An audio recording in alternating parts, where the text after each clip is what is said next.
आणि या ठिकाणी मी अत्यंत जबाबदारी व्यक्ती म्हणून सांगतोय, सगळ्यांनी लक्ष द्यायचं आहे। 1000 वर्षानंतर 1000 वर्षापूर्वी जे भारतातलं सर्वश्रेष्ठ क्षेत्र म्हणून दक्षिण भारतातलं श्रवणबेळगोळ आहे, त्या श्रवणबेळगोळमध्ये आचार्य निमितचंद्र सिद्धांत चक्रवर्ती एक मोठे आचार्य होते।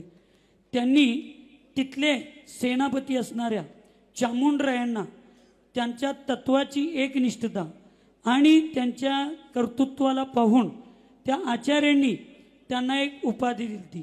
आणि आज तुमच्यासारखे एका, कारण मीही आदरणीय बाळासाहेब साहेबांचा फार मोठा पूर्वी, आता मी म्हणू शकत नाही साधू आहे, पण मी तुमच्यासारखं कपडे ज्यावेळी घालत होतो त्यावेळी मी त्यांचा अत्यंत कर्मठ कार्यकर्ता म्हणून सांगली कोल्हापूर जिल्ह्यामध्ये मी काम केलेलो आहे।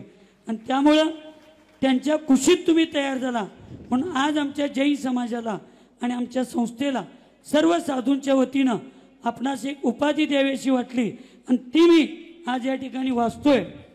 माननीय श्री धर्मानुरागी एकनाथजी शिंदेसो, सन्माननीय उपमुख्यमंत्री महाराष्ट्र राज्य, सविनय जय जिनेंद्र।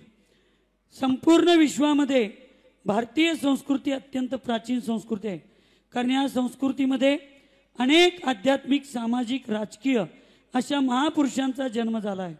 तसेच भारतीय संस्कृतीमध्ये महाराष्ट्र राज्याचा इतिहास हा अवर्णनीय आहे, कारण छत्रपती शिवाजी महाराजांसारखा जाणता राजा, संत तुकाराम सारखे अध्यात्मगुरू, महात्मा फुलेंसारखे समाजसुधारक व डॉक्टर बाबासाहेब आंबेडकरांसारख्या घटनाकारांच्या व शिक्षण महर्षी कर्मवीर अण्णांच्या जन्माने व कर्तृत्वाने हा महाराष्ट्र घडला आहे। अशा महाराष्ट्राचे नेतृत्व आपण करीत आहात व हे नेतृत्व सर्वसामान्य जनतेने स्वीकारलेले आहे, कारण आपण कार्यकर्त्यापासून नेते बनले आहात। सर्व धर्मांना व सर्व घटकांना न्याय देण्यासाठी कटिबद्ध आहात।